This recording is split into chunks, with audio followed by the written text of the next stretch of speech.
আমাদের ইন্ডাস্ট্রির সবচেয়ে অসুন্দর একটা নায়িকা হচ্ছে অপু বিশ্বাস। তো দুনিয়ার মানে না আছে দাঁতের সিঁড়ি, ঠোঁটগুলো মোটা, শরীরের কোনো ঠিক নাই, পিছন সাইড পুরো ফ্ল্যাট, সামনের দিকে পেটে হচ্ছে ভুঁড়ি।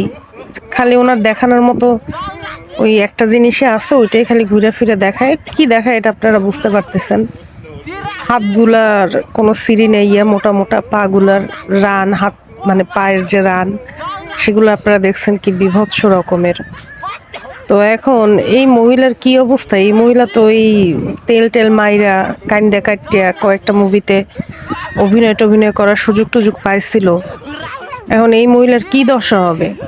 কণ্ঠেরও খুবই জঘন্য অবস্থা, কথাও কইতে পারে না, শব্দ উচ্চারণও খুবই বাজে, চুলগুলো কুকড়া কুকড়া ছিল, মেশিন টেশিন দিয়ে একটু কোনো মতো সোজা করছে, নাকেরও কোনো সিঁড়ি নাই।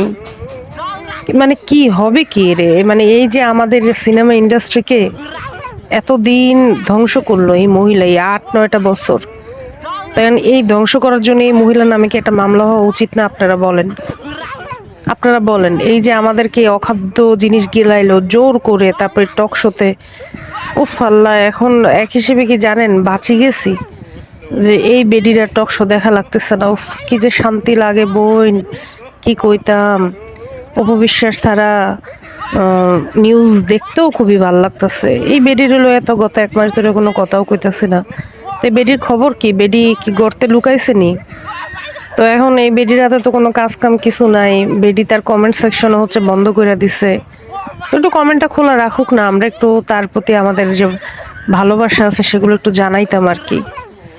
আসলে কি জানেন, আল্লাহর মায়ের দুনিয়ার বাইরে বুবলি চুপচাপ সহ্য করছিল, আল্লাহ তাকে এখন এগুলোর মানে সুফল ভোগ করাচ্ছে। আর এই জালিম, এই জুলুমবাজ অপবিশ্বাসের অস্তিত্বই এখন আস্তে আস্তে বিলীন হয়ে যাবে। তবে সমস্যা নেই, ওনার কয়েকটা ইউটিউব চ্যানেল আছে, তো ওইখানে ভিডিও টিডিও দিয়ে উনি বেশ ভালোই টাকা পয়সা কামাইতে পারবে।